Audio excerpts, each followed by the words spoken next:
जी K4 आज के lecture का आगाज करते हैं। लेक्चर नंबर हमारा 29, चैप्टर है 6, परफॉर्मेंस ऑफ कॉन्ट्रैक्ट। अच्छा, कल हमने परफॉर्मेंस ऑफ कॉन्ट्रैक्ट के बारे में स्टडी किया था। हमने सबसे पहले पढ़ा था परफॉर्मेंस कितनी किस्म की होती है। परफॉर्मेंस का मतलब है काम करना। कौन कौन सी?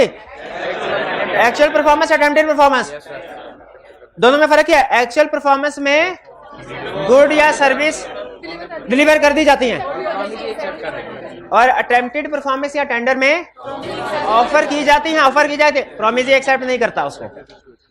ठीक है, ये दो टाइप। अच्छा बताइए, जो अटेम्प्टेड परफॉर्मेंस होती है या टेंडर, इसका इफेक्ट क्या होता है? इसका इफेक्ट डिपेंड करता है किसके ऊपर, कि गुड या सर्विस वाला केस है या कि मनी वाला केस है। अगर गुड एंड सर्विसेज वाला केस है तो अच्छा, एक लाइन लिखी हुई थी शुरू में, वो मुझे समझ नहीं आ रही। लिखा था contract become voidable at the option of, एक मिनट कोई नहीं बोलेगा। इस लाइन का मतलब क्या था? Contract becomes voidable at the option of promisor. इसका मतलब क्या है? इसका मतलब है प्रोमिसर की हुई बेइज्जती, अगर वो चाहे तो अब कॉन्ट्रैक्ट को खत्म कर सकता है। अगर वो चाहे तो कॉन्ट्रैक्ट को खत्म कर सकता है। इसी को हम एक दूसरा नाम भी देते हैं, राइट ऑफ रिसीजन। राइट ऑफ रिसीजन यानी अगर गुड या सर्विसेज का केस है तो प्रोमिसर ने गुड्स सर्विसेज लेके गया, प्रोमिसर ने कहा मैं एक्सेप्ट नहीं करूंगा, तो ये contract is voidable eight the option of promisor. Promisor ने कहा एक्सेप्ट नहीं करूंगा, तो ये है contract voidable eight the option of promisor. यानी वॉइडेबल का मतलब क्या, कि राइट ऑफ रिसीजन है प्रोमिसर के पास। वो चाहे तो कॉन्ट्रैक्ट को खत्म कर दे, चाहे तो ना करे। अगर वो कॉन्ट्रैक्ट को खत्म कर देता है यानी रिसेंड कर देता है, यानी वॉइड कर देता है, तो क्या दोबारा उसने गुड्स को डिलीवर करना है? He is not liable to deliver good या सर्विस अगेन। लेकिन एक काम कर सकता है, डैमेजेस क्लेम कर सकता है कि भैया आने जाने का किराया, आने जाने का किराया तो। अच्छा, ये तो था ट्रीटमेंट जब गुड या सर्विस का केस हो। अगर केस है मनी का, पैसे दिए किसी को, उसने कहा मैंने पैसे नहीं अभी एक्सेप्ट कर, हाँ still liable, promisor is still liable to pay the amount. यानी कॉन्ट्रैक्ट इस सूरत में वाइड नहीं हो सकता, प्रोमिसर स्टिल, लेकिन he is not liable to pay interest. वो इंटरेस्ट पे नहीं करेगा, ठीक है, ड्यू टू डिले। क्लियर हो गया ये बात? अच्छा, फिर इसके बाद हमने पढ़ा था टेंडर के कुछ एसेंशियल्स होते हैं। टेंडर के कुछ एसेंशियल्स होते हैं। एसेंशियल्स क्या क्या होते हैं? ये कॉर्नर पे बैठे भाई मुझे बताएंगे एसेंशियल्स क्या हैं टेंडर के। और नहीं, आपके पीछे वाले भाई जो हंस हंस के देख रहे हैं, हाँ शाबाश सर, छुट्टी पे थे, क्यों ना आपको एक लंबी छुट्टी पे भेज दिया जाए। छुट्टियां क्यों करते हैं इतने? क्या कोई ऐसा काम था जो पढ़ाई से भी ज्यादा अहम था? तो फिर आए क्यों नहीं? हम आपका इतना इंतजार, हमने आपको बहुत मिस किया, आप आए नहीं कल।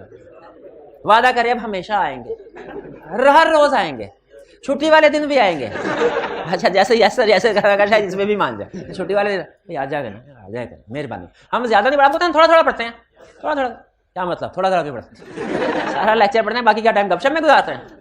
लेकिन ज्यादा टेक्निकल चीजें हो तो फिर थोड़ा पढ़ते हैं, उन्हीं को बार बार एक्सप्लेन करते हैं। तो उम्मीद है कि आप आएंगे तो फायदा होगा, ज्यादा ओवरबर्डन होकर नहीं जाएंगे। अच्छा, एसेंशियल्स की बात कर रहे थे हम। वैलिड एसेंशियल्स बताइए। Proper place, proper time, proper person, according to terms and conditions, reasonable opportunity to inspect, for whole obligation, exact amount and legal tender. But ठीक है, ये एक चीज क्लियर हो गई। ये हमने कंसेप्ट, ये कल की क्विक रिवीजन समझ लीजिए किया हमने। इसके बाद आपको होम असाइनमेंट दी गई थी। अब होम असाइनमेंट हम डिस्कस करने जा रहे हैं। इसमें किसी क्वेश्चन में अगर आपको घर में प्रॉब्लम आई हो, आप डिटेल डिस्कस करना चाहें, अपना पॉइंट ऑफ व्यू देना चाहें, वो भी दे सकते हैं। लेकिन पहले मैं डिस्कस कर लूं वन बाय वन। स्टार्ट करते हैं जी। ये लाइट जरा ऑफ कीजिए, लाइट, हाँ ये वाली और। अच्छा, ये ऑनलाइन वाले जो स्टूडेंट्स हैं, काइंडली व्हाट्सएप ग्रुप में आपने फीडबैक देना है कि आपके लिए ज्यादा बेहतर क्या है, लाइट ऑफ करके डिस्कशन की जाए प्रोजेक्टर पे या कि लाइट ऑन करके। ठीक है, नहीं आप लोग नहीं, ऑनलाइन वाले स्टूडेंट्स हैं, उनका भी तो फीडबैक, वो भी तो रेलिवेंट स्टेक होल्डर है ना, उनका भी फीडबैक लेना चाहिए। आपने देखा था ऑफ करके ठीक था, यानी उनके लिए भी ऑफ करके ठीक है। बट ठीक है, शाबाश।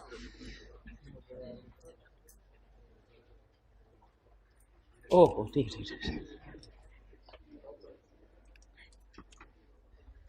पहला question, Azam contracted to deliver to Babar at his warehouse on 1st November 500 bales of cotton of a particular quality. देखिए उसने कॉन्ट्रैक्ट में एग्री क्या क्या किया, उसने प्लेस एग्री कर ली, उसने टाइम एग्री कर लिया, उसने क्वांटिटी एग्री कर ली और terms and condition particular quality भी एग्री कर ली। अब उसे इन सारी चीजों के मुताबिक ही डिलीवरी करनी चाहिए ना। Azam brought the cotton of requisite quality to the appointed place on the appointed day during the business hours.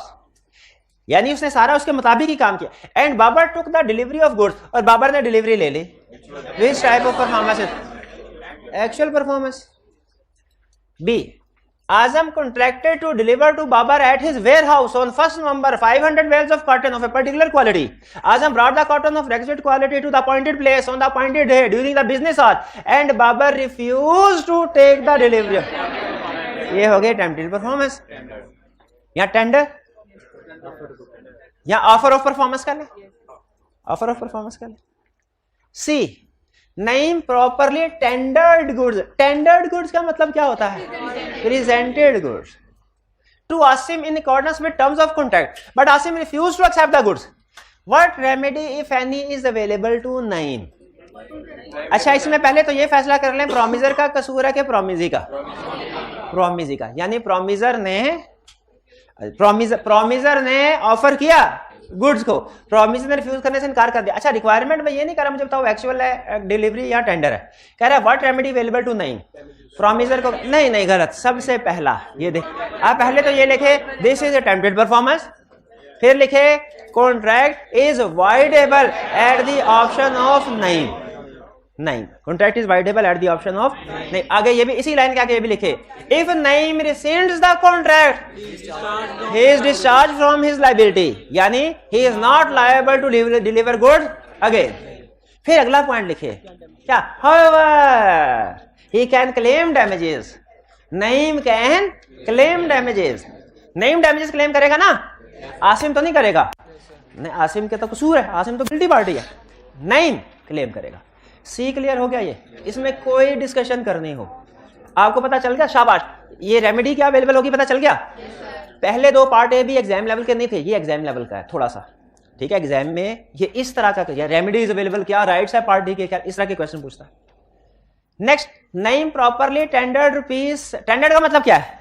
Present rupees 75,000 to Asim in accordance with the terms of contract, but Asim refuse to accept the amount. What are Naeem's rights and liabilities in this case? Naeem के rights क्या हैं?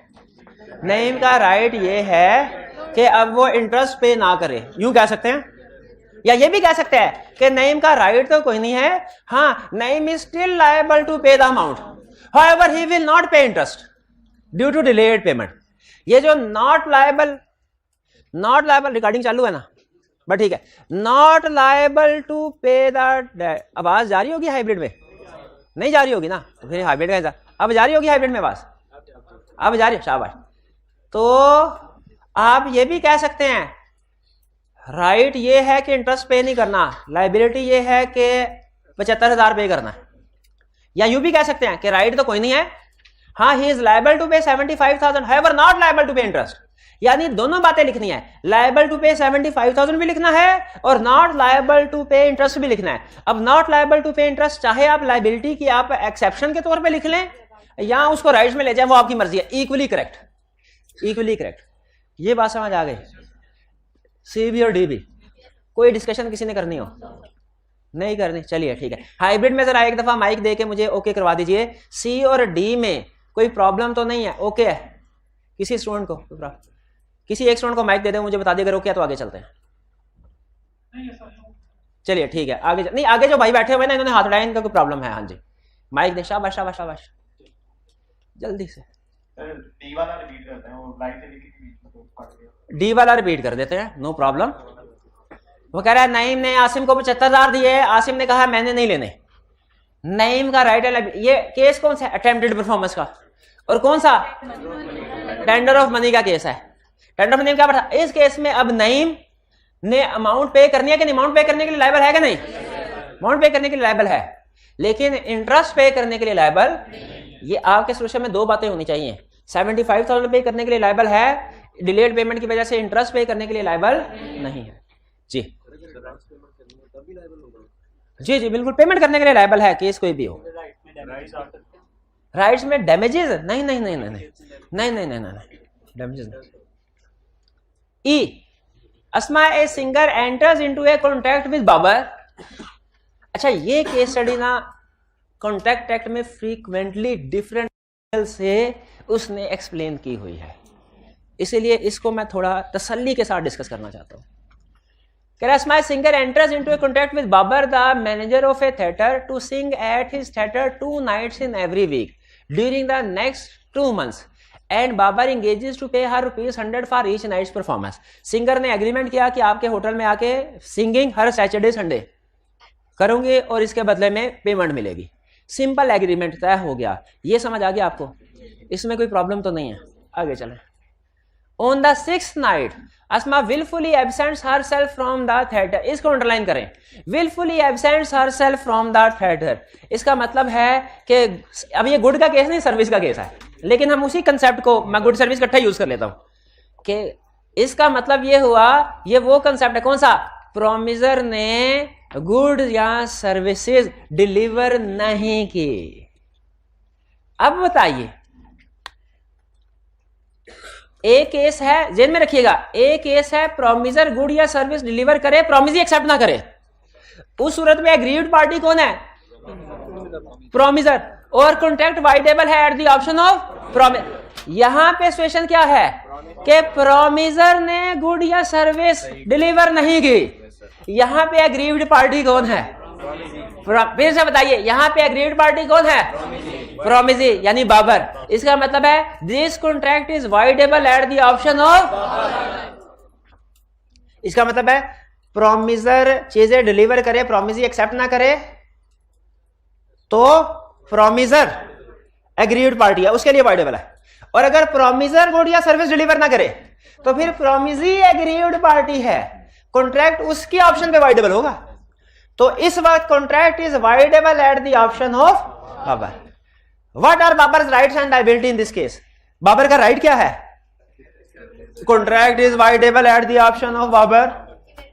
एक ये है, यानी right of रिसियन, इसे क्या कहते थे हम, रेसियन, राइट ऑफ रिसियन। और क्या राइट है, डैमेजेस क्लेम कर सकता है, damages right, right right right क्या है, डैमेजेस क्लेम कर सकता है। अच्छा इतना स्ट्रॉन्ग है लॉ का, तो फिर एक सवाल का जवाब दीजिए।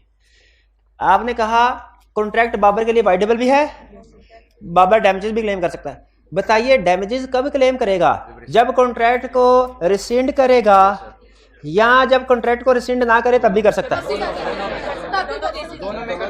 दोनों केसेस में कर सकता है। राइट ऑफ रिसियन अलहदा राइट है, राइट टू क्लेम डैमेजेस अलहदा राइट है, दोनों अलहदा राइट्स हैं। दोनों वो हो सकता है कॉन्ट्रैक्ट को रिसिंड ना करे लेकिन डैमेजेस क्लेम कर सकता है। तो राइट क्लियर हो गए। बाबर के राइट है दो, पहला राइट कौन सा, राइट ऑफ रिसियन, दूसरा राइट कौन सा, राइट टू क्लेम डैमेजेस। दोनों इंडिपेंडेंट है, दोनों राइट, पहला राइट कौन सा, राइट ऑफ रिसियन, दूसरा कौन सा, राइट। इसका मतलब है दुनिया की कोई भी पार्टी जब कॉन्ट्रैक्ट तोड़ेगी हमारे या ड्यू डेट के ऊपर अपना वादा पूरा नहीं करेगी, हमारे पास दो राइट्स है एग्रीड पार्टी के तौर पे, right of rescission, right to claim damage. Clear हो गया। लायबिलिटी क्या है हमारी, हम बाबर हैं तो लायबिलिटी क्या है, नो लायबिलिटी नहीं, यस लायबिलिटी। 500 रुपए की पेमेंट करनी है, जो पिछली परफॉर्मेंस की पेमेंट करनी है, पिछली परफॉर्मेंस की पेमेंट करनी है। अब ये एक एडवांस कंसेप्ट है, अब हमारे सिलेबस में नहीं है, कहे तो बताऊं, ना कहे तो ना बताऊं। कॉन्ट्रैक्ट में ना एक रूल होता है, उसे कहते हमारे लॉ में उसे कहते हैं rule of quantum Meerut. Quantum Meerut, quantum Meerut, MERUIT, मेरी नहीं, क्वांटम मेरूट, QUNTUM, क्वांटम। इसका मतलब होता है उतनी क्वांटिटी जितनी के मेरिट पे अर्न की है। इशू पता क्या होता है, आपने मुझे एक एग्रीमेंट दिया, मैंने आधा किया आधा नहीं किया, क्या मुझे आधे के पैसे मिलेंगे? ये डिपेंड करता है, ये डिपेंड करता है। कुछ कॉन्ट्रैक्ट्स में मिलते हैं, कुछ कॉन्ट्रैक्ट्स में नहीं। इसको हम कहते हैं अगर कॉन्ट्रैक्ट डिविजिबल है तो मिलेंगे, अगर डिविजिबल नहीं है तो पैसे नहीं मिलेंगे।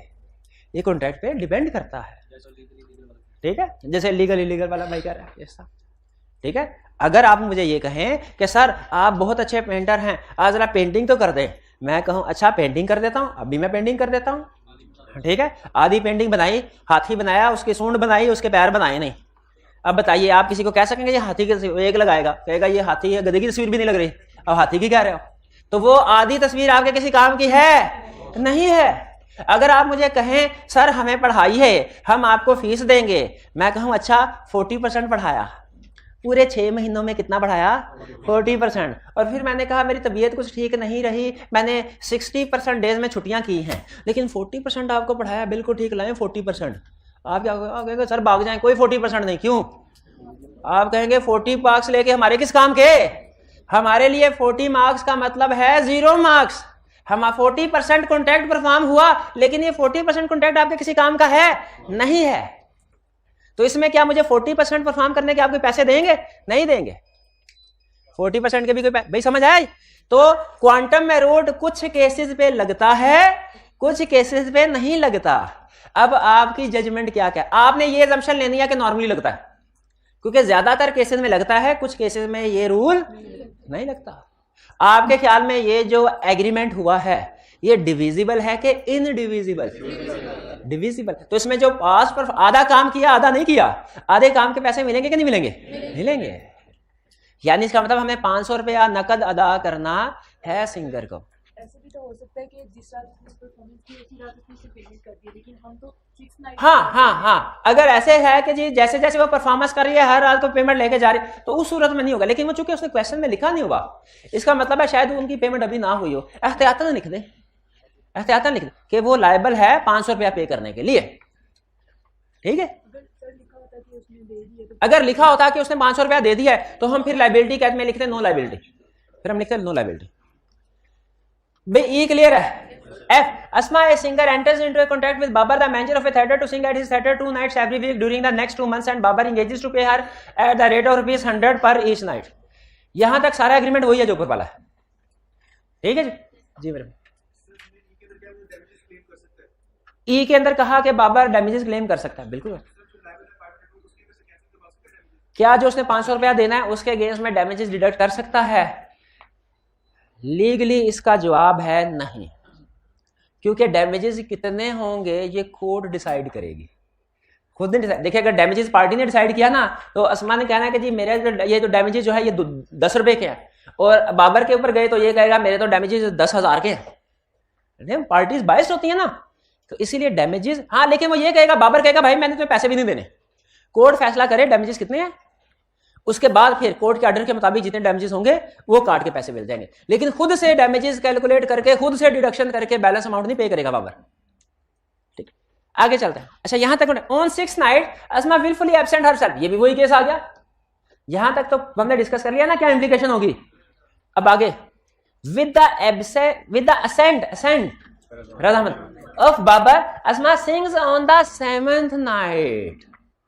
7th नाइट हमने एक एग्रीमेंट, हमने कोई केस पढ़ा था कि मिस रिप्रेजेंटेशन या फ्रॉड के केस में कॉन्ट्रैक्ट वाइडेबल होता है, लेकिन after becoming aware continues to take benefit, तो फिर वो वाइडेबल नहीं रहता। याद है किसी को ये कंसेप्ट पढ़ा हुआ?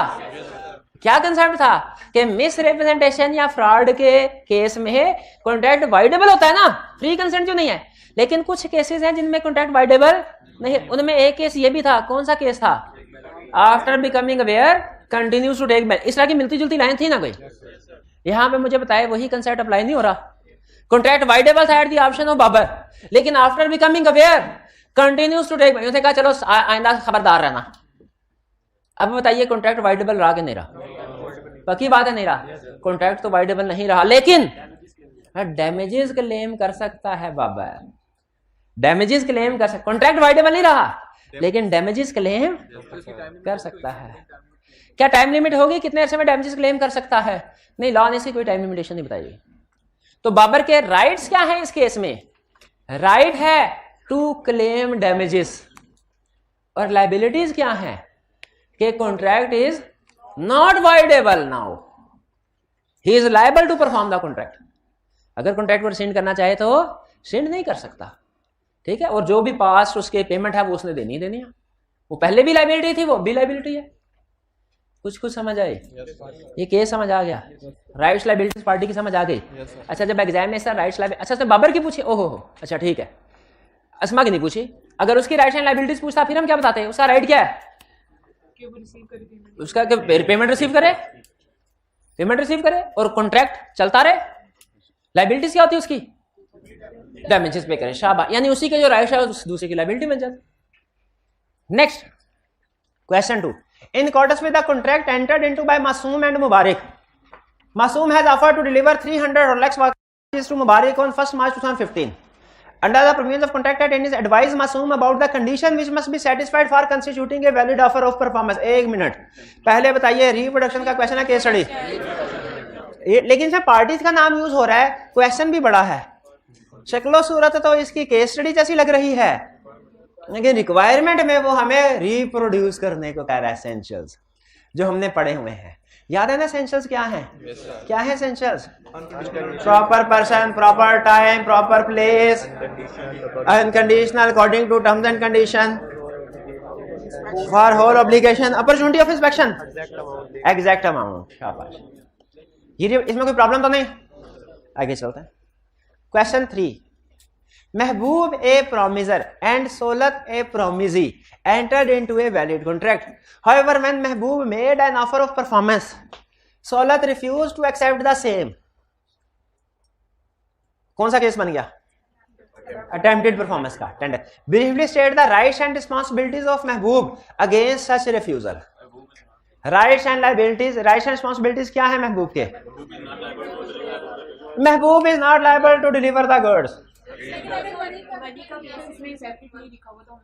हाँ, ये पॉइंट अहम था, समझा आपने? इसमें क्या उसने मेंशन किया हुआ है कि प्रॉमिस जो था, वो टेंडर जो था वो गुड्स का था कि मनी का था? गुड्स एंड सर्विस का था कि मनी का? नहीं लिखा हुआ, तो फिर हम क्या लिखेंगे? दोनों, दोनों।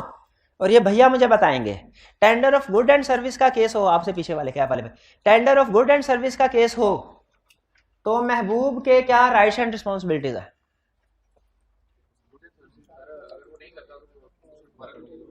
दोबारा, गुड्स एंड सर्विस है, contract is voidable at the option of Mehboob, if he receives the contract he is not liable to deliver goods and services again.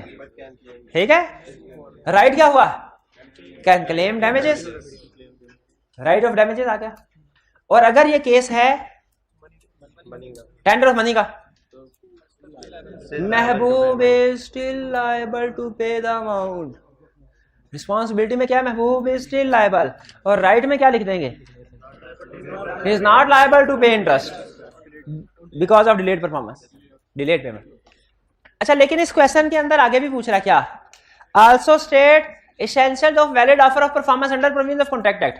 तो ये हमें लिखने के अभी थोड़ी देर पहले डिस्कस कर लिया है, क्या दोबारा कर लें? कर लें भाई। तो भाई चुप है, ये कर मेरा हाल कुरान। बताइए फिर क्या एसेंशियल्स है आपके पीछे वाले? Proper person, proper place, but ठीक है, आगे चलते हैं। 4, briefly discuss whether tendering of performance is valid in following case.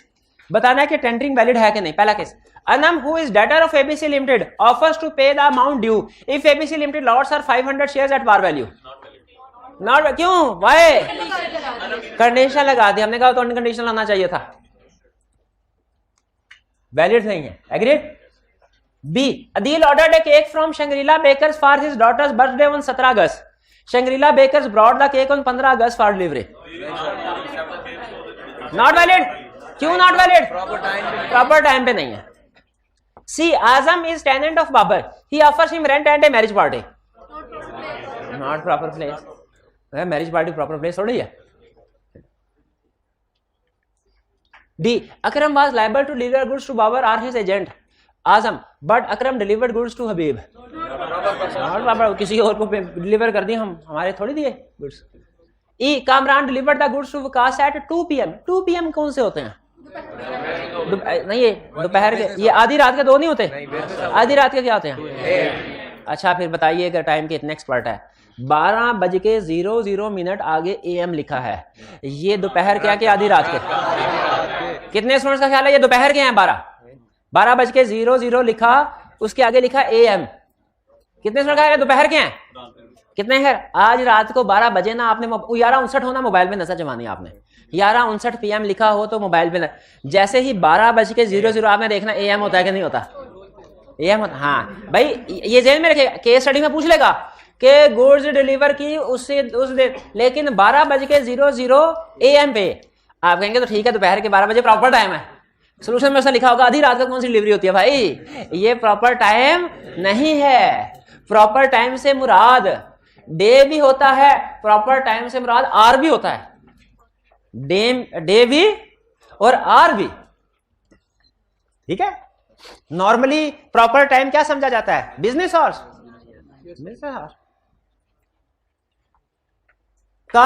Kamran delivered the goods to, अच्छा ये तो हो गया हुआ, ये ठीक है। 2 PM ठीक है, 2 PM बेसिकली दोपहर के 2 हैं, जोहर की नमाज के फौरन बाद का वक्त।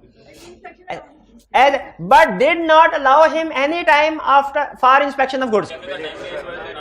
ये तो सेंशन में था ना, अब ये वैलिड टेंडर। इसका मतलब है अगर वकास कहते मैंने चीजें नहीं लेनी तो कामरान को डैमेजेस मिलेंगे, क्योंकि वैलिड टेंडर नहीं है, नहीं डैमेजेस मिलेंगे। F, Waqas is debtor of Babar, Waqas offers to pay in instalments to Babar while the contract stipulated payment in full not according to terms and. वो याद आया आपको? Offer I sell my laptop to you for 50,000, तो जिसने accept किया था उसने कहा अच्छा ये 10,000 अभी पकड़ो, बाकी 10,000 की 4 किस्तें हर महीने ले लेना। चैप्टर 2 या 3 की केस स्टडी थी ये। तो हमने क्या कहा था, ये एक्सेप्टेंस है कि नहीं? हमने कहा था ये एक्सेप्टेंस नहीं है बल्कि ये काउंटर ऑफर है, क्योंकि कॉन्ट्रैक्ट में अगर इंस्टॉलमेंट का जिक्र नहीं है तो जितने भी पैसे हैं वो सारे के सारे पैसे इकट्ठे देने हैं। यहां पे वो कंसेप्ट दोबारा रिवाइज हो गया, वही बात कर रहा है कि अगर कॉन्ट्रैक्ट में फुल पेमेंट लिखा है, पार्टी पार्ट पेमेंट करे पार्शल इंस्टॉलमेंट्स में, तो वो वैलिड नहीं है, वैलिड टेंडर नहीं है। जी टेंडर, अच्छा जी और एच ये कंट्रोवर्शियल एग्जांपल्स हैं, जी और एच कंट्रोवर्शियल एग्जांपल्स हैं, इनके कोई कंसर्न की जरूरत नहीं थी, लेकिन बहरहाल आई के आपने कहा तो हम सिखा देते हैं आपको। टेंडरिंग, टेंडरिंग का मतलब क्या होता है? ये वो बार वाला टेंडर है नहीं, टेंडरिंग ऑफ ₹5,000 करेंसी नोट। ये असल में इन दोनों में जी और एच क्यों? क्योंकि इसमें जजमेंट इन्वॉल्व है आपकी, इसमें ये लॉ में कहीं डिस्कस नहीं हुआ कंसेप्ट, इसमें आपकी जजमेंट इन्वॉल्व है। आपने डिसाइड करना है कि प्रॉपर टेंडर है कि नहीं। कह रहा है 5,000 का नोट दिया to bus conductor for a ticket of ₹20, 5,000 का नोट दे दिया, 20 की पेमेंट करनी थी। वैलिड टेंडर है आपके ख्याल में? जजमेंट का क्वेश्चन है, क्या किसी को 20 रुपए देने हो 50,000 का नोट दे देना चाहिए? 5,000 50,000 बोल दिया मैंने, 50,000 का नहीं देना चाहिए, वो लीगल टेंडर 5,000 का नोट दे देना चाहिए? नहीं, ये थोड़ा ऑकवर्ड सिचुएशन लग रही है। नहीं, हाँ इसका मतलब 20 का मतलब 5,000 का नोट वो देना नहीं चाहता उसको पैसे। Tendering a cheque of ₹20 to a bus conductor for a ticket of ₹20, cheque दे दिया, पता नहीं हम लोग अभी वो कहे भाई मेरे को क्या लेना देना, मेरा बैंक अकाउंट ही नहीं है कोई है।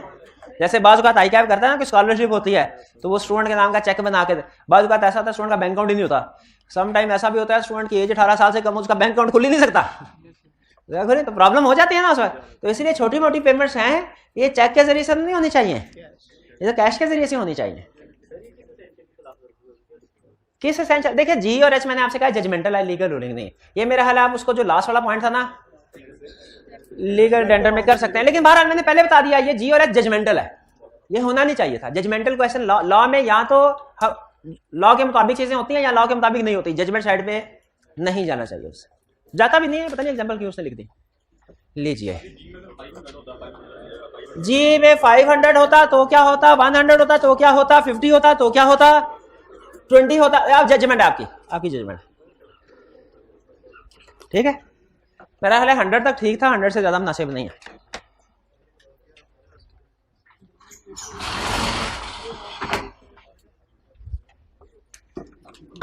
अब आज हमने नया कंसेप्ट पढ़ना है कंसेप्ट छोटा सा, ना ना ना ऐसे ना करें हैं।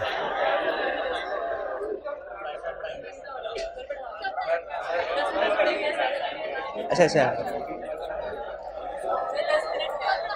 10 मिनट नहीं है, 13 मिनट है, और ये 10 मिनट का कंसेप्ट। अच्छा, जो मैं डिसाइड करके आया हूं ना, आप जितना मर्जी क्लब लें, जो डिसाइड करके आया पढ़ाना है वो सो मैंने पढ़ाना है, वो सो पढ़ाना है। क्योंकि अगर ये कंसेप्ट ना पढ़ाया तो आप असाइनमेंट करने के काबिल नहीं होंगे। असाइनमेंट करने के काबिल नहीं होंगे तो कल मैं आपको टॉर्चर कैसे करूंगा? आपको टॉर्चर नहीं करूंगा तो मेरा शौक कैसे पूरा होगा? तो उसके लिए जरूरी है कि आप है छोटा सा कंसेप्ट, क्वेश्चन ज्यादा है, लेकिन कंसेप्ट छोटा, बिल्कुल सिंपल है, बिल्कुल सिंपल। अच्छा, ये जो ताजिर लोग होते हैं ना, ये अच्छा मैंने आपको ये बताया हुआ है कि आपने अगर किसी से पैसे निकलवाने हैं तो लीगली कितना टाइम है आपके पास पैसे निकलवाने के लिए? 3 years from today। ये बताया हुआ है, आधा कंसेप्ट तो पढ़ाया हुआ है, बाकी रह क्या? आधा कंसेप्ट तो टाइम बार डेट का कंसेप्ट पता है आपको? आधा कंसेप्ट इधर निकल गया, बाकी 5 मिनट का कंसेप्ट निकल गया, रह गया। हाँ, असाइनमेंट आप कल करके लाइएगा, असाइनमेंट आज ही चेक कर रहा है, कंसेप्ट समझ लीजिए। एक नहीं मैं समझाता हूं ना, जिसकी समझ आ गई है वो भी समझाने दे मुझे। जो ताजिर होते हैं ना, एक दूसरे के साथ डेली बेसिस पे डीलिंग करते रहते हैं। जैसे रॉ मटेरियल आप काउंटिंग में पढ़ते होंगे, 1 तारीख को चीजें सप्लाई खरीदी मिस्टर ए से, उसके बाद 5 तारीख को भी खरीद लेते हैं, उसके बाद 10 को भी, फिर 20 को भी, फिर 23 को भी। क्योंकि सप्लायर जो ऐसा नहीं होता कि एक बंदे से एक दफा चीज खरीदी है सारी जिंदगी नहीं है। सप्लायर नॉर्मली सेम रहते हैं और वो कंटिन्यूसली डिफरेंट डेट्स पे सप्लाई करते रहते हैं। क्वेश्चन मेरा ये है, एक सप्लायर है, उसने 1 तारीख को 1000 की गुड्स हमें बेची, 5 तारीख को 5000 की गुड्स बेची, 10 तारीख को 10,000 की गुड्स बेची, 15 तारीख को 15,000 की गुड्स बेचे। हमने 30 तारीख को उसे 20,000 रुपए का चेक भेजा। ये भी अब देखिए, 1 मिनट मैं भूल गया क्या हुआ था पहले। 1 तारीख को क्या हुआ था? ये डेट है, ये अमाउंट है। 1 तारीख को 1000, 5 तारीख को 5000, 10 तारीख को 10,000, 15 तारीख को 15,000, टोटल हमने से 15, 10, 25, 30, 31,000। हमने उसे पेमेंट की 30 तारीख को पेमेंट की 20,000 की। ये 20,000 किस डेट की पेमेंट है?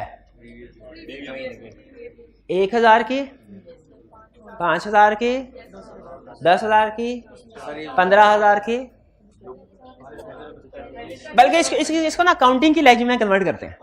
ये 20,000 फाइफो पे लगेगा या लाइफो पे लगेगा? लाइफो से मुराद 15,000 की पेमेंट पहले, फाइफो का मतलब क्या हुआ? तो इस 20,000 में पहले 1,000 सेटल होगा, फिर 5,000, फिर 10,000 और जो रह गया वो 15। ऐसे यहाँ के लाइफो होगा, यानी 15,000 और 10,000 का 5 सेटल होगा, ये होगा। यहाँ के एवरेज होगा, यानी 20,000 है ना, सब में डिस्ट्रीब्यूट कर दो थोड़ा थोड़ा। यहाँ के ये तीनों ही चीजें नहीं होंगी और उसकी मर्जी है, यानी इसमें कोई भी काउंटिंग का कंसेप्ट अप्लाई नहीं हुआ, ना फाइफो, ना लाइफो, ना वेटेड एवरेज, बल्कि ये उसकी मर्जी है। जिसको पैसे दिए हैं उसकी मर्जी है, जिसको मर्जी एडजस्ट कर ले। ये है वो इशू जिसको सॉल्व करने के लिए ये कंसेप्ट इजाद हुआ है। ये है इस इशू को डिसाइड करने के लिए। ये अक्सर ताजिरों में ना ये झगड़ा होता रहता था। नॉर्मली इसमें पता क्या होता था, जिस ताजिर को पैसे मिलते थे ना, वो कहता था इसमें तो वो जो टाइम बार डेट था ना, मैंने वो एडजस्ट कर दिया। टाइम बार डेट उसे पता लीगली रिकवर नहीं करवा सकता, बाकी का तो उसे पता है लीगली रिकवर। टाइम बार डेट, या वो कहता था जो पैसे जिनके जो डेट के गारंटी है ना, वो नहीं, जो अनगारंटीड डेट थे मैंने वो एडजस्ट कर लिया। देखिए, हो सकता है ये 20,000 दिया ना, ये वाली सारी अमाउंट्स की किसी थर्ड पार्टी ने गारंटी दी हो कि अगर पैसे ना मिले तो हम पे करेंगे, ये अनगारंटीड हो।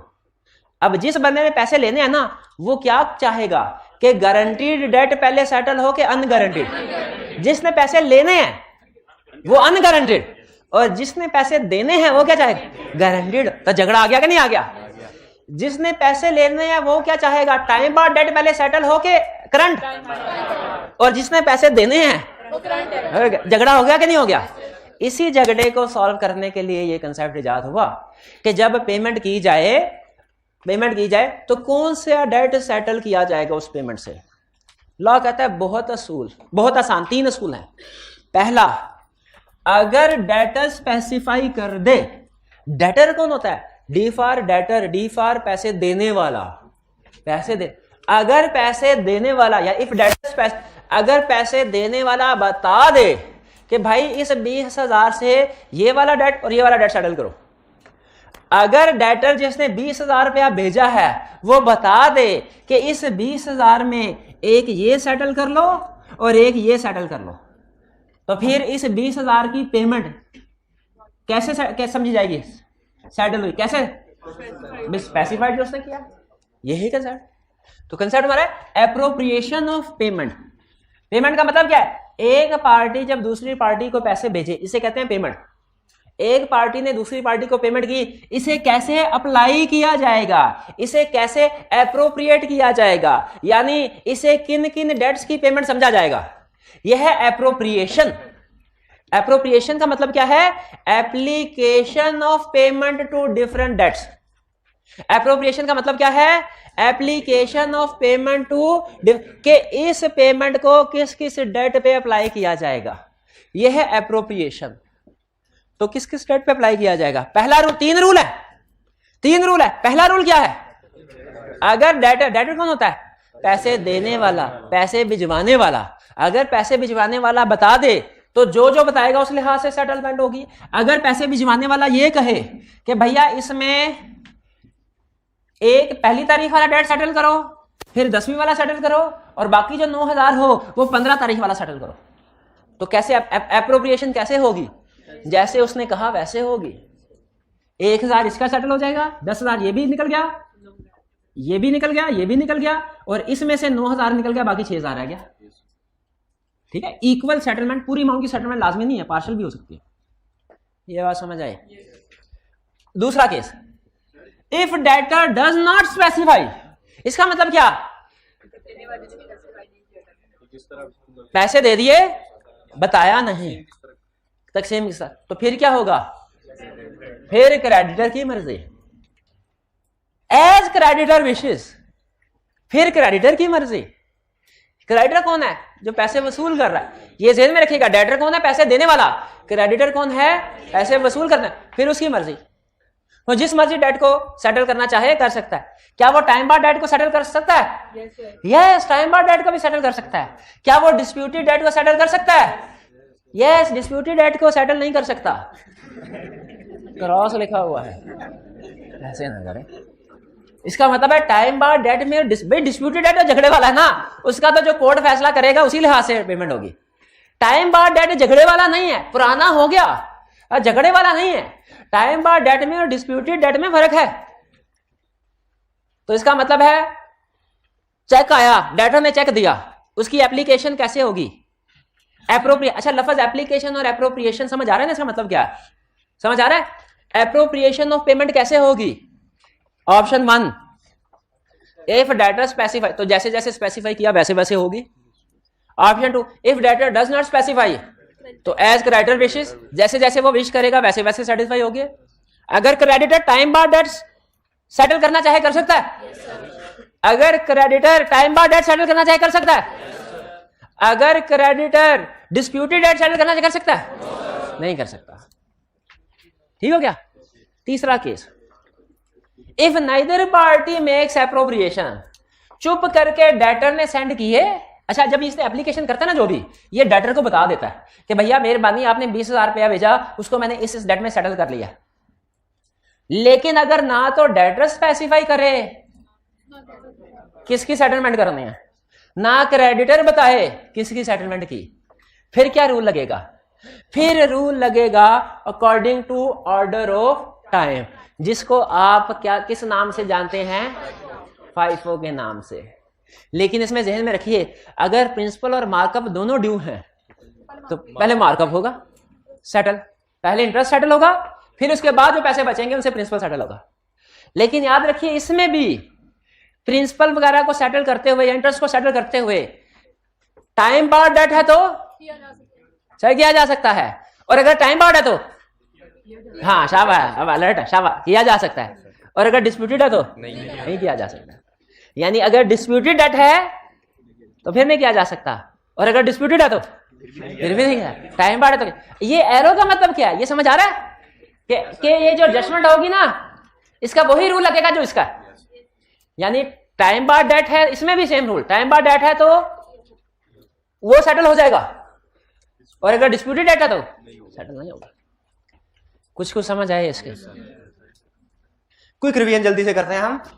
ए ने बी को पैसे भेजे, ए ने बताया कि ये पैसे इस केस में एडजस्ट करवाने हैं, इस स्पेसिफाइड। ए ने नहीं बताया, फिर बी की मर्जी, बी चाहे तो जो मर्जी डेट एडजस्ट कर ले ना, टाइम बार्ड कर सकता है, डिस्प्यूटेड नहीं कर सकता। और ना ए ने स्पेसिफाई किया ना बी ने अप्रोप्रिएशन की अकॉर्डिंग टू ऑर्डर, लेकिन उसमें देखना है इंटरेस्ट और प्रिंसिपल दोनों है, तो इंटरेस्ट पहले एडजस्ट होगा, प्रिंसिपल बाद में, ठीक है। और अगर टाइम बार्ड, और फिर ऑर्डर में जो पहला है डेट वो पहले, जो बाद वाला बाद में, लेकिन इसमें भी डिस्प्यूटेड डेट है तो सेटल नहीं होगा, और अगर टाइम बार्ड है तो अच्छा। अब सुनिए एक मिनट, नो ओके। अच्छा, मोबाइल की स्क्रीन, मोबाइल की लाइट्स ऑन करें और रिकॉर्डिंग रहने दें, बंद कर दें। आपसे क्वेश्चन पूछने लगा हूं, एक छोटा सा क्वेश्चन, 2 क्वेश्चन, जवाब मैं नहीं दूंगा, सिर्फ सवाल पूछ रहा हूं। अगर इस केस में ए चेक भेजा 20,000 का, इसके पीछे लिख दिया, सिर्फ इतना लिखा 5,000 प्लस 15,000 इज इक्वल टू 20,000, ये ए ने स्पेसिफाई नहीं किया, इसका जवाब मैं नहीं बता रहा, ये आपको असाइनमेंट में मिलेगा। और दूसरा आंसर, अगर दोनों में से किसी ने भी स्पेसिफाई नहीं किया तो ऑर्डर से लगेगा। अब अगर ऑर्डर में क्या हुआ, 20,000 है, 20, ऑर्डर में क्या हुआ, 10 तारीख को 2 डिलीवरीज आई थी, एक 10,000 की और दूसरी 20,000 की। 10,000 वाली पहले तो क्या देखिए, 20,000 है ना, 1,000 निकल गया, 5,000 भी निकल गया, बाकी कितना रह गया, 14,000। 14 कैसे होगा, 10 इसका, 4 इसका, या दोनों का साथ साथ, या इसका 1/3 और इसका 2/3। दोनों सवालों का जवाब मैं नहीं दे रहा ना, तो मैं आपको इस सवाल का जवाब दे रहा हूं कि चेक के पीछे उसने अमाउंट लिख दिया तो क्या होगा। क्या ये उसकी तरफ से स्पेसिफिक इंस्ट्रक्शन है कि नहीं, एक की तरफ से है, जिसे शायद हम इंप्लाइड कहते थे। मैं नहीं बता रहा, और ना मैं इस केस में आपको बता रहा हूं। क्या ये आप असाइनमेंट करेंगे, इसका जवाब आपको असाइनमेंट में मिलेगा। भाई क्लियर हो गया, कंसेप्ट में कोई चीज रह तो नहीं गई? ठीक है, चलिए भाई। कंसेप्ट आपकी होम असाइनमेंट पता ना आपको क्या करनी है, इस लर्निंग ऑब्जेक्टिव के एंड पे क्वेश्चन करने हैं आपने, ठीक है, इस लर्निंग। और अगर आईकैप की बुक यूज करनी है तो इस सेक्शन के अंदर जो भी क्वेश्चन है सारे करने हैं। चलिए आज का लेक्चर यहाँ पे खत्म करते हैं हम। अल्लाह हाफिज। अच्छा, पहले